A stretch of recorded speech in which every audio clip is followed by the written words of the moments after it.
Lorsque les Alliés ont voulu mettre un terme à la guerre contre l'Allemagne nazie, ils ont détruit la ville de Dresde. À juste titre.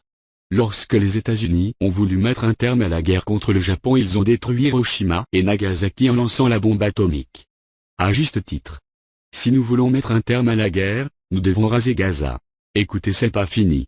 Et plus ça va, plus c'est atroce. Un t-shirt publicitaire résume fort bien la pensée populaire: seul Dieu peut pardonner aux terroristes. Notre mission est de permettre le rendez-vous. Notre capacité à effectuer des frappes chirurgicales est certainement la meilleure du monde. Certainement davantage que celle des avions alliés exécutant les invités d'un mariage en Afghanistan, des hôpitaux en Serbie ou des emplacements civils à Tripoli. Il déclare aussi. Dans de telles conditions, ça suffit d'entendre nos journalistes et nos médias faire preuve de compassion pour l'ennemi. Ça suffit de les entendre demander en permanence quel est le coût de cette opération. Ça suffit de les entendre pleurer sur les éventuelles victimes arabes dans ce conflit. Ça suffit de vouloir plaire au monde civilisé occidental qui ne sait pas ce que cela signifie de dire à un enfant d'aller se terrer dans un abri. Une guerre doit se terminer par une victoire. L'ennemi doit lever le drapeau blanc et demander la fin des hostilités à genoux. Les pressions extérieures et notre manque de persévérance nous ont toujours empêchés de mettre l'ennemi à terre.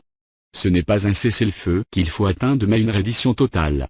Cela signifie de pouvoir dicter nos conditions quant au contrôle complet de tout ce qui rentre et qui sort de Gaza et en particulier, la destruction de toutes leurs armes, de leurs missiles et même de leurs armes blanches. Pour chaque arme d'un enfant juif obligé encore aujourd'hui de rentrer dans un abri, l'ennemi doit payer le prix du sang. Si l'opération terrestre est complexe à exécuter, et si la vie d'un seul soldat juif devait être mise en danger, alors c'est à l'armée de l'air de raser Gaza. Si cela ne sera pas fait maintenant, nous aurons à tout recommencer une quatrième fois. Que Gaza devienne un site archéologique.